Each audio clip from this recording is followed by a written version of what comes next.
Right, as we're looking at the Passion of Christ, we go back just as a bit of review to these transition points that come in the existence and the life of Christ. So obviously his birth, he leaves heaven, comes to earth, he becomes incarnate. So we have the hypostatic union, the fully God, fully man mystery. Then there is the transition when he's 12 at the temple, where he says, I must be about my Father's business. There's a transition in his life there. His baptism, obviously, was fairly major, as that's where he ends his career as a carpenter and begins his earthly preaching and teaching. There is the transfiguration, where he is transfigured, standing at that border between time and eternity, and talking Moses and Elijah on one side, Peter, James, John on the other.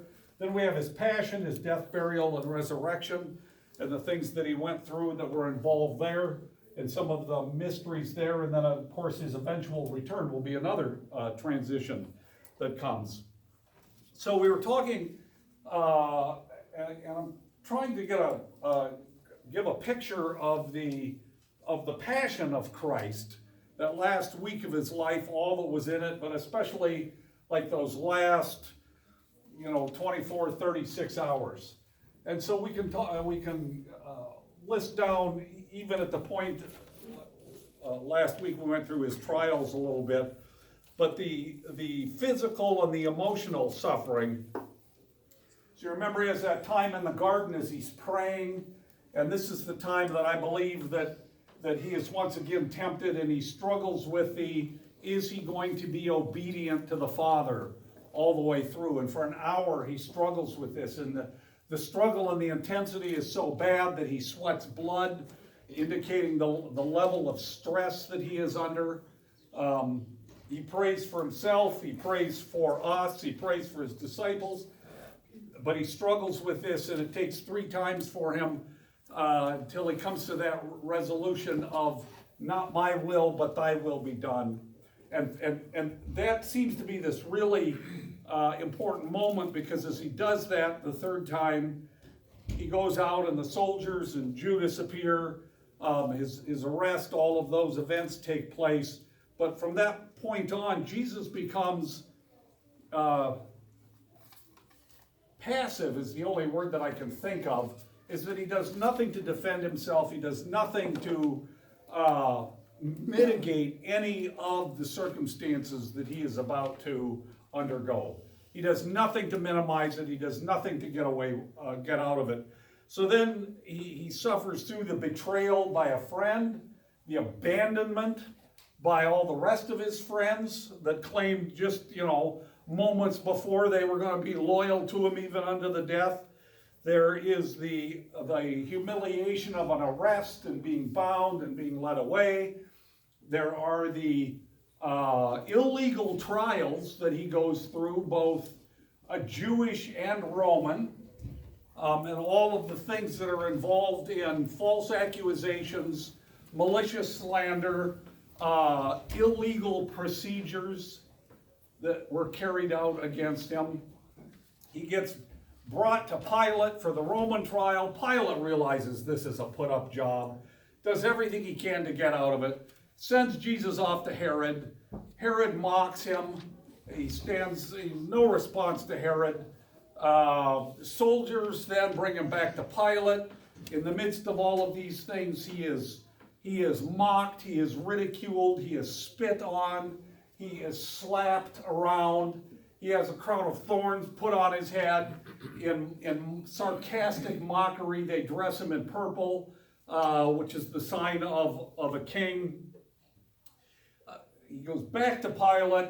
Pilate, realizing this is the put-up job that it is, trying to find a way to get out of this without a riot breaking out, throws up Barabbas, the terrorist, the robber, the murderer, and says, look, somebody's going to get released. I'll give you this Jesus of Nazareth. And the people cry out, no, give us Barabbas. And Barabbas is released. A man who's clearly guilty is released, while a man who is clearly innocent is sentenced to death. And then Jesus is taken off and scourged, which is a brutal beating, ripping the skin from his back and his body, the humiliation of a public beating. And this was not just a rod tapping him on the back. This is whips that have metal and glass and bone embedded into them. So when you're hit with it, they're like hooks and rip the flesh from you. Which, by the way, one of the consequences of his having sweat blood is that's like having your body be one total bruise, because you're bleeding just under the skin. So now he's bruised and now he's beaten. And so, and keep in mind, scourging was known as Roman half-death, and it was seen as, in a sense, an act of mercy, because you were literally beaten half to death. And the idea was that it would limit the amount of time actually hanging on a cross. So he goes through all of that. He carries his cross through the streets, and of course there's debate on the whole business of crucifixion, the way the Romans did it. Did he carry the whole cross? Did he carry the crossbeam? Probably carried the crossbeam, because you couldn't carry, one guy couldn't carry an entire cross for just out of sheer mass. But you would carry the crossbeam, it would be bound to you. So, picture I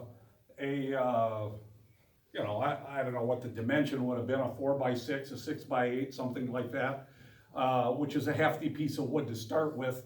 And then after having been beaten, having all of the stuff that's happened to him, and now he has to carry that through the streets. And there is the word I couldn't think of last week was titulus, which is the document listing all of your offenses. So Barabbas would have had that hanging outside of his cell. It was a list of all the offenses. It was a list of what the punishment was. And when the condemned prisoner had to walk through the streets, he had to wear that on a string or a rope over his neck, so that everybody that could see him would know who he was and what he was sentenced for. And then when you were crucified, it was put on top of the cross or hung on the cross, so anybody that walked by would be able to see it. Now, I don't want to dwell for the sake of gruesomeness on what crucifixion is, but I think we need to grasp some of the horrific gruesomeness of what crucifixion is for us to comprehend on the human side what Jesus went through. Now, as I said, it was invented by the Persians, picked up by the Greeks, and then used by the Romans all over the Roman Empire. And it was a way to kill somebody in the slowest possible way, drawing out as much suffering and pain as you possibly could. It was not humane. It was not intended to be humane. Now, think of the worst pain you've ever had in your life, physical pain. Broken bone. Have any of you ever suffered excruciating pain?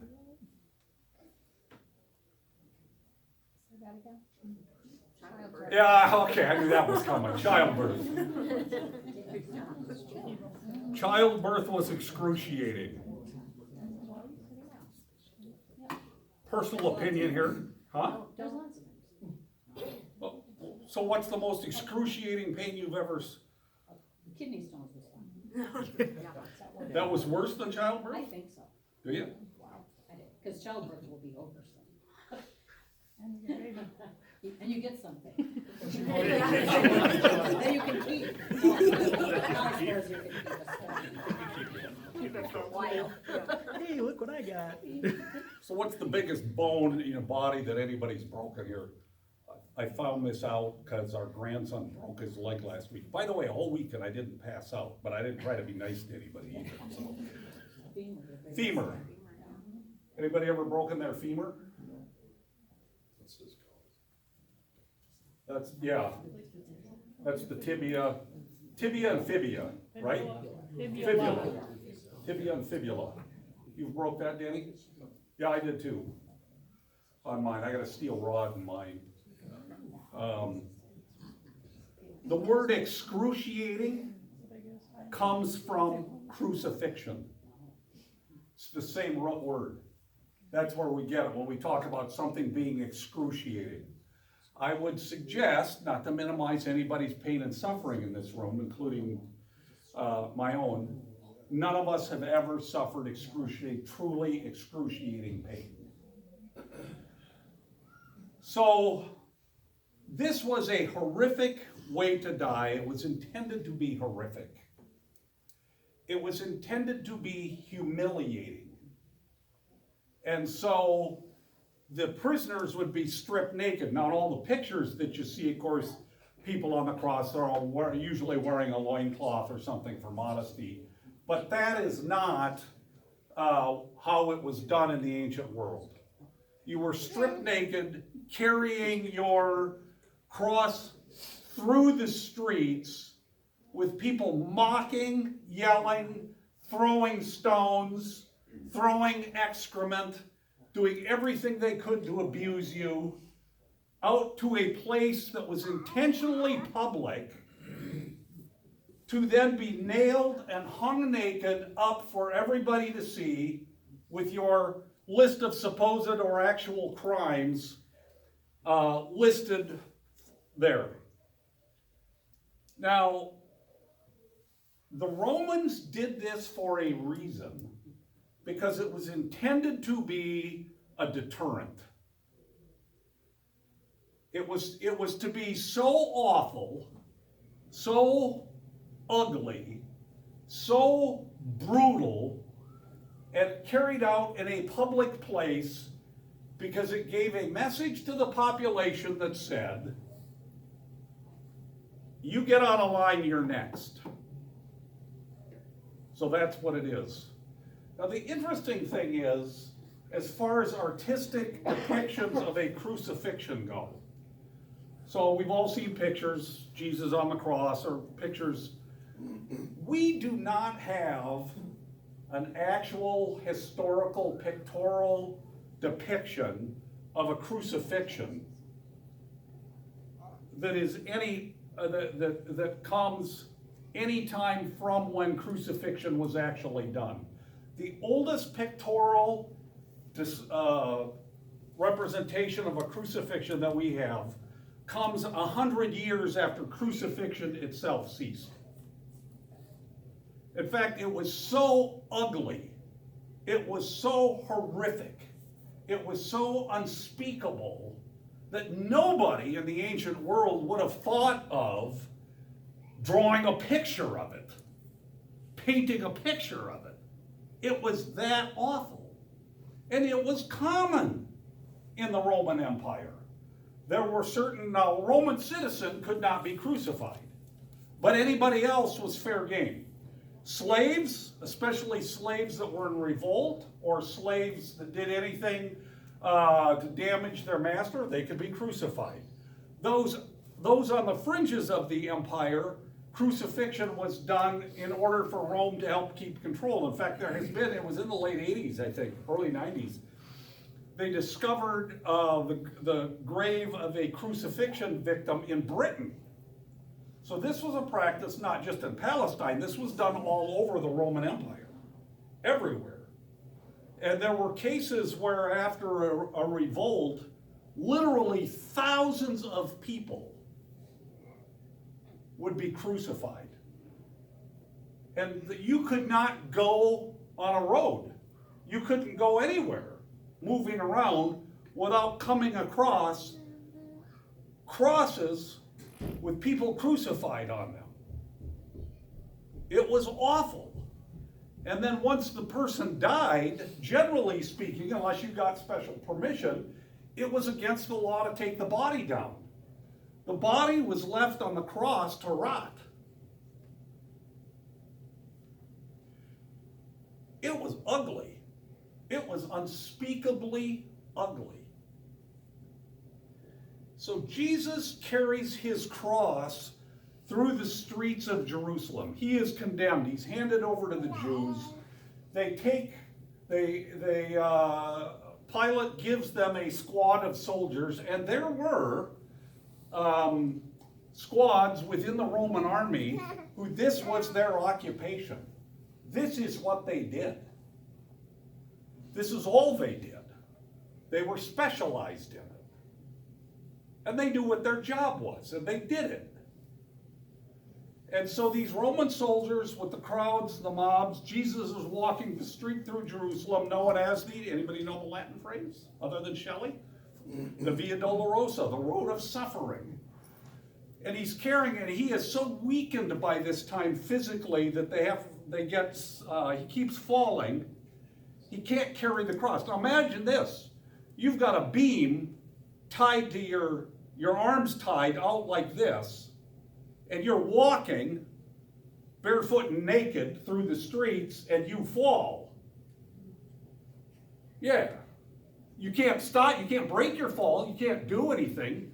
Anything you do is going to make it even more agonizing. And he falls several times, and he is so weak by this point that finally the Roman soldiers, and they're typical soldiers. Let's get the job done so we can go home tonight. Get on with this. So they take Simon of Cyrene and force him to carry the cross for Jesus, and they go out to the place of the skull, out to Golgotha. So he is then nailed to the cross member lifted up and dropped in place, popping probably bones out of the joint, and there he hangs. That is the summary of the physical agony. Now, how many of you have seen Mel Gibson's movie, The Passion of the Christ? Just about everybody, yeah. There's an interesting story there that I thought, two things on that struck me. One, I found out afterwards. So, Jesus, they finally get to Golgotha, he falls, the cross is there. What does Jesus do? Do they pick him up and put him on the cross to nail him down?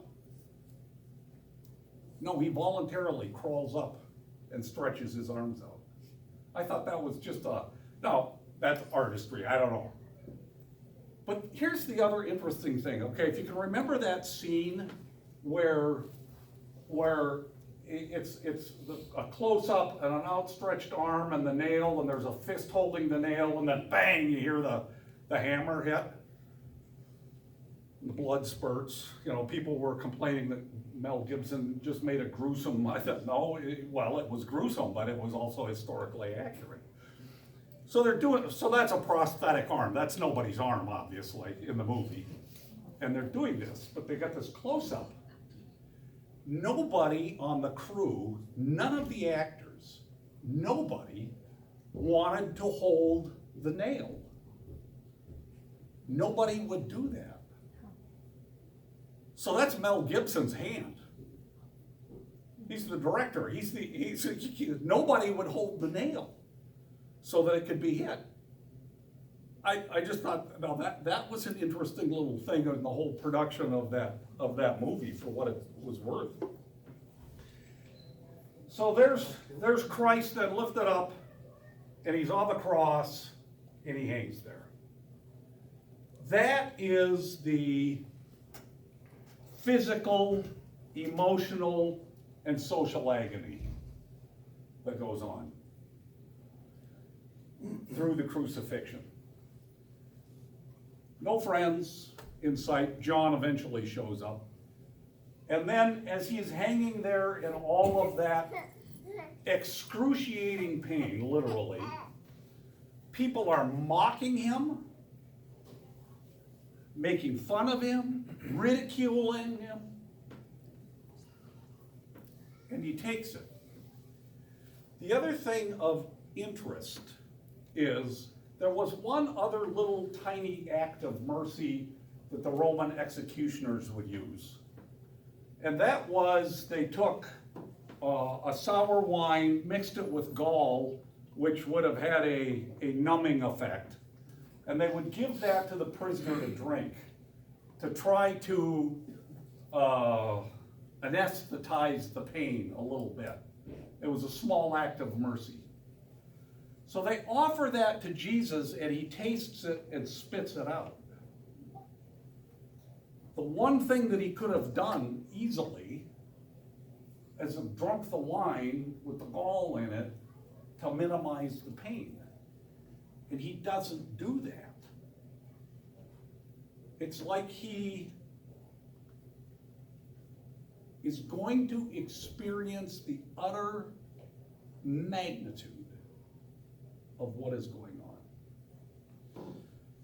So we have the emotional suffering in the garden. We have the relational problems, the betrayal, the abandonment. We have the humiliation of false trials, false accusations. We have all these things going on. And now he's on the cross. Now the question is, what happened on the cross? What happened? And there are various theories of the atonement. Some have argued that it was purely an objective transaction, some nothing but a subjective transaction. I think some of it, I think there's elements of both when you really look at what happened on the cross. So Jesus is crucified at the 12th hour, and then it says, darkness covered the land from the 12th hour, or from the 6th hour, which is noon, from the 6th hour to the 9th hour. For 3 hours, there is a darkness that covers the land. Now, all three of the synoptic gospels comment on this darkness. What was the darkness? And there have been lots of attempts to give an explanation of what this was. And some have tried to argue that it was an eclipse of the sun. Well, it couldn't have been an eclipse of the sun because Passover happens at the full moon. You can't have an eclipse of the sun at the full moon. You have an eclipse of the sun at the new moon. So it couldn't have been that. Plus, an eclipse doesn't last 3 hours. 7.5 minutes is the maximum amount you can have an eclipse of the sun. It couldn't have been an eclipse. Some have said, oh, it was a dust storm, just created an obliteration of the sun. But that really doesn't explain things either, because it says it is as if the sun had ceased to shine, is how it is described. It is a darkness on the land. Now, what was the darkness? And the darkness, I think you tie back to two things. One is, God is light. So the Father is light.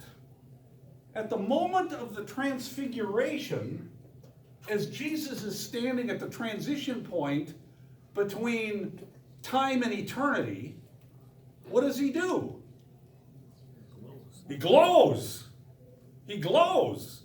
Moses is on the mountain, seeing the passing presence of God, and for the rest of his life, his skin glowed. God is light. And so I would suggest, and we start to delve into some things here, there is a mystery that takes place in the transaction of the cross that may be beyond it definitely is beyond our full ability to comprehend. But I think we can grasp and get a glimpse of it.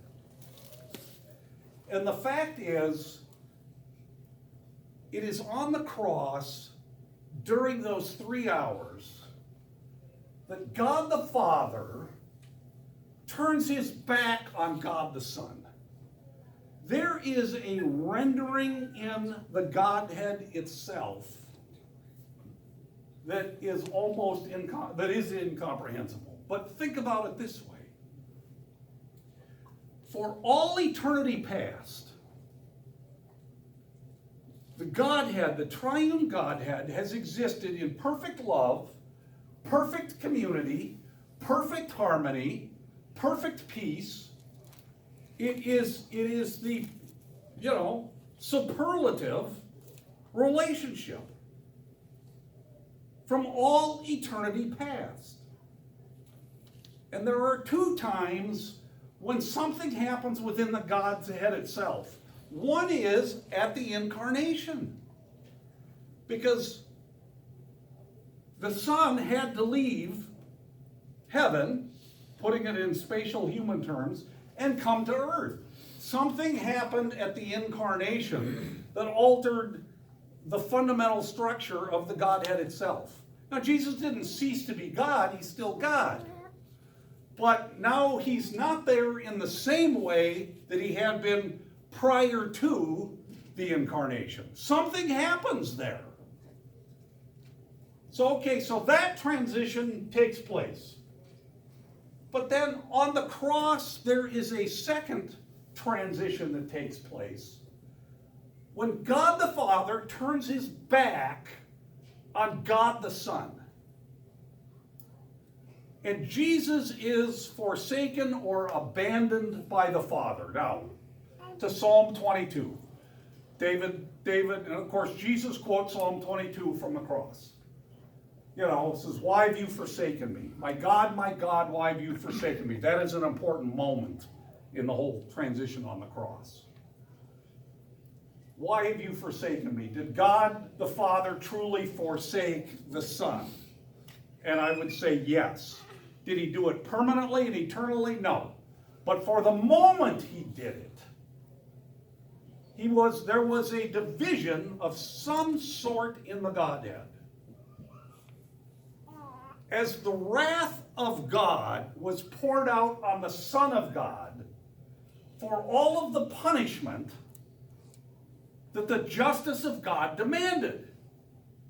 So you have all of the attributes of God. You have his perfect holiness, in which he cannot look on sin.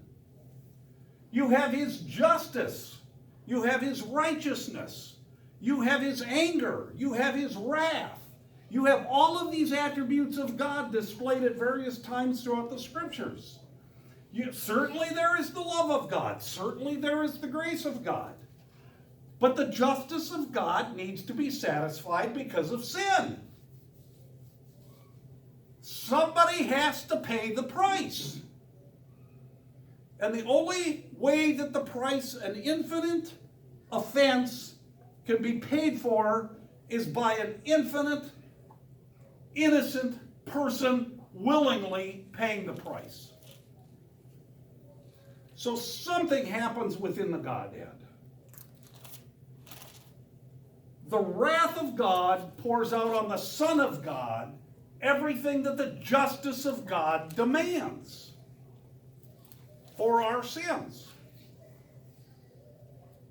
And so I think you can stack up all of the emotional pain, all of the relational disappointments, all of the humiliation, all of even the physical suffering, as gruesome as it was on a physical side, and you put that on a balanced scale against the abandonment and forsakenness of God on the other side, and the scales are going to tip like this. There is the suffering. I had these two things come home to me in my own son's life. And I've told this story, but I think it's worth telling again, because maybe not everybody's heard it. So in the mid-90s, we made a complete lifestyle change. Josh, our oldest son, was 10 years old. We made a complete lifestyle change. We left suburbia. I gave up the job in the ministry that I had down there, and we moved to center of civilization, Silver Creek Township. A lot of sawmill. We did a complete lifestyle change. Where I had been working out before, now we're self-unemployed, and we're homeschooling the kids, and so we have this life together where we do everything together. We work together, we minister at the church together, we play together. Boys claim they don't remember that part, but we did everything together. You know, when I went and did a lumber delivery somewhere, all the boys would ride shotgun with me, Josh or Ben, and the boys, Sam would come with. You know, we'd come along, we worked together, Shelley primarily homeschooled them, so we learned, we studied together. I tried to teach them everything I knew. That took 20 minutes. Mechanical skills, you know. So we did everything together. So from the time he was about 10 to the time he was 18, Josh and I were just, he was my buddy, and we did all this stuff together. Graduates from high school in 2002, spring '02, and he decides that he wants to go in the Army. Because I said, okay, Josh, you're 18 now, what are you gonna do? Well, he's gonna be 18. I said, what are you gonna do? What are you gonna do with your life? Well, he decided he wanted to give a try to the Army. Okay. So talk to a recruiter, go take your physical, take the ASVAB, do all that stuff you gotta do. So he did. And so the Army said, yeah, we'll take you. So he did go in the Army with my blessing, our blessing. He went off. And I remember the day that he left for boot camp. So this, and some of you are familiar with this, but this is, you know, when the first one leaves home, and he's leaving home. It's not like he's moving to town to get an apartment. He's leaving. And so, you know, I remember that he and I went and had breakfast together that morning, and I gave him what little advice I could give him to survive boot camp and so on, and he left. And I knew when he left that, yeah, he was gonna come back, but it was never ever gonna be the same. I knew that we had passed a transition point in our lives. And when he came back, life was just gonna be different. I didn't know exactly how it was gonna be different, but I knew it was gonna be different. So fine, he went off to boot camp, he did his AIT, we went out to his graduation, brought him home, fine, and life was different, you know, he went to Duluth, he got an apartment, got a job, I saw him, you know, talked to him. So, then one day he calls me, we talked all the time, and he called me and he said, he'd been on weekend duty and he came home and I forget how he said it, but the words to the effect were, my name is on a list to go see the Khyber Pass firsthand. You know the Khyber Pass, it's in between Afghanistan and Pakistan. And I'm like, oh man, okay, well, buddy, this is what you signed up for, you know. I don't want to hear any complaining because you took the king's shilling, so this is it. So that was the first of 3 combat tours in Afghanistan. And I went to see him. He was, his duty station was down in the city, so he was down there, they were getting ready to go. And I had a chance to go see him just before they shipped to Fort Bragg. And I called him, he said, Papa, you can't come on the base, but just give me a call, I'll come out to the gate, and I can talk to you at the gate, fine. So I called him. And he came out with his team members, and these guys, they're kids. They're kids. 18, 19, his sergeant was 20 years old. I'm not sure I'm a punk, man. So we stood there and chatted for a little bit. His buddies kind of walked back in the other side of the gate to give us a couple of minutes. And Josh and I talked, and then I hugged him, and I prayed over him, and I blessed him. And then I let him go, and he walked through the gate, met up with his buddies, and started walking across the parking lot. And the thought came to my mind, am I seeing my son for the last time? Because I knew what he was doing now. This wasn't boot camp, man. Because of his job in the military, he was assigned to special forces. I knew he was going, I was sending him into harm's way. This was serious stuff. Well, he got boots on the ground in country, and he did a pretty good job. And I will say for the military, they do a pretty good job of soldiers staying in touch with family back home. And he would call when he could call, he'd email when he could email. But because of the nature of his job, and I knew what he was doing, roughly what he was doing, I didn't know completely what he was doing because he told me if he told me that, he'd have to kill me. So, but I knew roughly what was going on. And he would call, and And sometimes it was funny. Sometimes we'd get 2 or 3 calls a day, or 3 days in a row, we'd get a phone call from him, and I go, he must be bored, man. But somewhere along the way, he would say that we developed this code, and he would say, well, Pop, I'll be talking to you. And I knew when he said that I wasn't gonna hear from him for a couple of weeks. Because he'd be out at these fire bases, which were not a whole lot more than some shipping containers and barbed wire fences. And he'd be doing his job. So one day he calls, and we're just shooting the breeze, and how are things there, and you know, he went through the usual litany of things that enlisted guys complain about. The food's terrible, the officers are idiots, and I'm bored.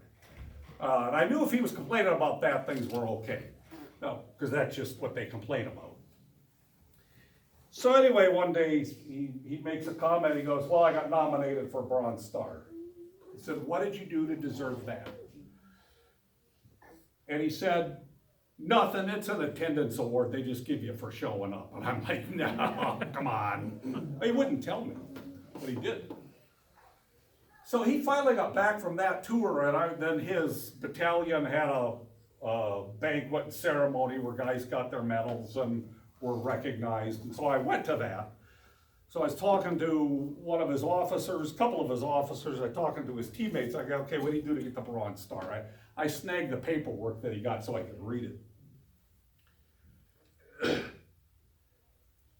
And they'd been sent out, he and some other guys, they were embedded with some forces, and they were sent out to a village where they were supposed to gather intelligence and do some work. Well, as they're going, they drove into an ambush. And Josh was driving Humvee, and there was a truck ahead of him, and the truck ahead of him triggered an IED and blew up, and guys died, got trapped in the truck. They started taking hostile fire, so they did what they were trained to do. They got out of their vehicles, they set up a perimeter, they started returning fire. Firefight, all the noise and chaos of the firefights going on. One of the guys calling in air support, all this stuff, it's all happening very fast. One of his buddies had set up a machine gun just out past the truck. They were returning fire, and he yelled out that he'd been hit. He'd been shot. And they're yelling at him to get back, and he can't move, and all of this. So Josh crawls out there and grabs his buddy and drags him back to the shelter of the truck so a medic can come up and work on him. By the time the medic got there, Specialist Joe Miracle was dead. And Josh told the medic, he goes, well, I checked him, he had a pulse when I got to him and pulled him back, and the medic said, you probably felt his heartbeat for the last time.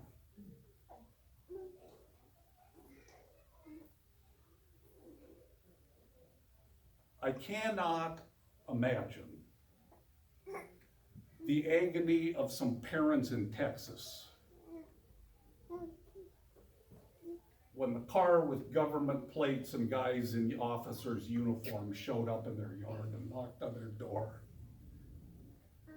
and told them what a sacrifice they had just laid on the altar of faith. I told that story to somebody, and they asked me, how would you have responded if those guys' roles had been reversed and it was Josh that got shot and Joe Miracle was living? And I have to say, I have no idea how I would have handled that. And I will be eternally grateful to God that he didn't ask that of either Josh or me. For 3 hours, Christ hangs on the cross. And the Father who loves him, who has lived with him in harmony and community and peace from all eternity past turns his back on his own son. And the wrath of God, and understand what wrath is, that's not just mere annoyance. The utter wrath of God is he pours that out on his own son for 3 hours in human terms. The Son of God suffers the full dregs of the cup of God's wrath. And this goes on until finally Christ, hanging there, says, my God, why have you forsaken me?" Which seems to be the moment in which the justice of God finally cries, enough. It turns away the wrath of God, and the love of God then unites what had been unified from all eternity but had just been broken. And it's at that point that Jesus says, "It is finished." Which, of course, is only one Greek word. He doesn't say it is finished. He cries out, "Teleos!" Teleos! Which is the Greek word that means completion. Absolute, total, final completion. It is finished. Well, what's finished? Well, at that point, it's not Jesus' life, because he still says some more things. Subsequent to this, he does accept a drink of wine. He tells John, this is your mother, and woman, this is your son, and all. There's some things, but he says, "Teleos," it is finished. What is finished? And what is finished is the atonement. It's at that point that the cost of our sin is paid to God the Father. His righteousness, his justice, his holiness remains intact. The price has been paid. There it is. Teleos.